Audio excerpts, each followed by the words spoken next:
Hello everyone, कसे आहात सगळे? आज नवीन व्हिडिओमध्ये मी तुमचं खूप खूप स्वागत करते. आज मस्त अशी दम बिर्याणी बनवायला घेतली होती. दम बिर्याणीसाठी आधी छान असं चिकन धुवून घेतलं आणि मॅरिनेट करायला घेतलं. चिकनमध्ये आपले बेसिक मसाले म्हणजे लाल तिखट, हळद, काळा मसाला आणि मी एक मसाला केला आहे घरगुती, तोही टाकला होता सर्व खड्या मसाल्यांचा. त्याबरोबर लिंबाचा रस, दही, पुदिना असला तर पुदिना हे सर्व लावून चिकनला छान मॅरिनेट करून कमीत कमी अर्धा ते 1 तास चिकन चांगलं मॅरिनेट करायला ठेवून द्यायचं. मी मस्त असं सर्व मसाले लावून चिकन मॅरिनेट करायला ठेवलं. 1-1.5 तासानंतर चिकन छान मॅरिनेट होतं आणि बिर्याणीला छान चव येते. त्यानंतर मी बासमती तांदूळ घेतला आणि तो स्वच्छ धुवून तो अर्धा तास भिजत ठेवला.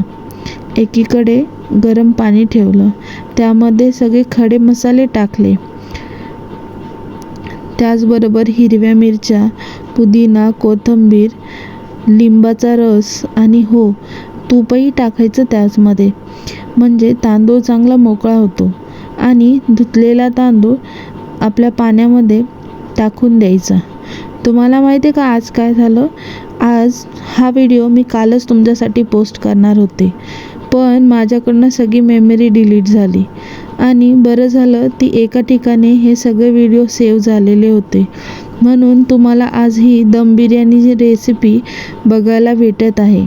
नाहीतर मला वाटलेलं मी सगळी केलेली मेहनत वाया गेली की काय. आता मोबाईलमध्ये काय आहे आणि काय डिलीट झालं हे बघता बघता मला अचानकच हा व्हिडिओ समोर आला आणि मी खूप खुश झाले की माझी कालची मेहनत वाया गेलेली नाही. मला तुमच्यापर्यंत ही रेसिपी पोचवायची होती आणि ती मी आज एडिट करून तुमच्यापर्यंत पोचवत आहे. काल संपूर्ण व्हिडिओला व्हॉइस ओव्हर करून आणि सगळं एडिट करून फक्त पोस्ट करायचा राहिला होता, पण व्हिडिओ डिलीट झाला. खूप वाईट वाटलं मला. आता मी इथे बिरिस्ता करायला घेतला होता, म्हणजेच कांदा छान कापून तो तळायला घेतला होता. कांदा तळताना छान फ्लेम बारीक ठेवायची, नाहीतर कांदा जळाला की संपूर्ण बिर्याणीची चवच बिघडून जाते. त्यामुळे मी काळजीपूर्वक कांदा तळत होते आणि मस्त असा कांदा तळून तो बिरिस्त्यासाठी काढून बिरिस्त्याचं उरलेलं तेल आणि कांदा घेऊन मी पातेल्यात टाकलं. त्याचबरोबर त्याच्यामध्ये सर्व खडे मसाले टाकून मी मॅरिनेट केलेलं चिकन आणि त्या मॅरिनेट केलेल्या चिकनमध्ये मी 2-3 बटाटेही टाकले होते, कारण माझ्या युवीला बटाटा खूप आवडतो, त्यामुळे मी बटाटे टाकले होते. सर्व मॅरिनेट केलेलं चिकन छान परतलं आणि त्याला पाणी सुटेपर्यंत अर्धं शिजवून घेतलं आणि मग जो वाफवलेला तांदूळ होता त्याची लेअरिंग करायला सुरुवात केली. खाली सर्व मसालेदार चिकन आणि त्यावरती छान असं कोथिंबीर टाकून जो वाफवलेला तांदूळ होता तो टाकला आणि जो बिरिस्ता तळून ठेवला होता तो, आपला फूड कलर, त्याचबरोबर जो मसाला असतो तो आणि कोथिंबीर टाकून छान बिर्याणीला दम द्यायला ठेवलं. बिर्याणीला दम देताना 10 मिनटं चांगलं हाय फ्लेमवर आणि 15 ते 20 मिनटं बारीक फ्लेमवर ठेवायचं, म्हणजे बिर्याणी छान शिजते आणि तिला दमही चांगला लागतो. पूर्ण 30 ते 35 मिनटं झाल्यानंतर गॅस बंद करायचा आणि लगेच काही पातेलं ओपन करायचं नाही. छान थोडा थंड होऊ द्यायचा आणि मग बिर्याणीचा पातेलं मोकळं करायचं, म्हणजे बिर्याणीची वाफ लगेच बाहेर जात नाही आणि तांदूळ छान मोकळा होतो आणि तो चिकटही होत नाही.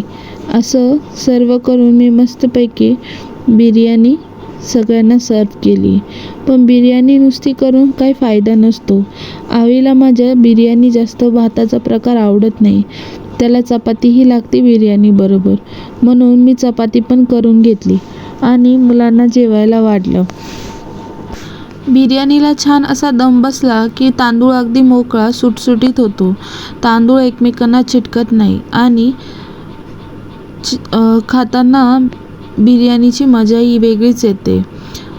असं करून मी सगळ्यांना ताटं वाढली, जेवणं वाढली आणि सगळे जेवायला बसली. आहोंना तर बिर्याणी खूपच आवडली होती. आमचे जेवण झाले. जेवण झाल्यावर मी किचनावरून आम्ही मग चक्कर मारायला गेलो. वाटेत मला खूप सुंदर फुलं दिसली. वातावरणही छान होते. आजचा व्हिडिओ जर तुम्हाला आवडला असेल तर व्हिडिओला लाईक करा, शेअर करा आणि हो, सबस्क्राईब करायला अजिबात विसरू नका. धन्यवाद.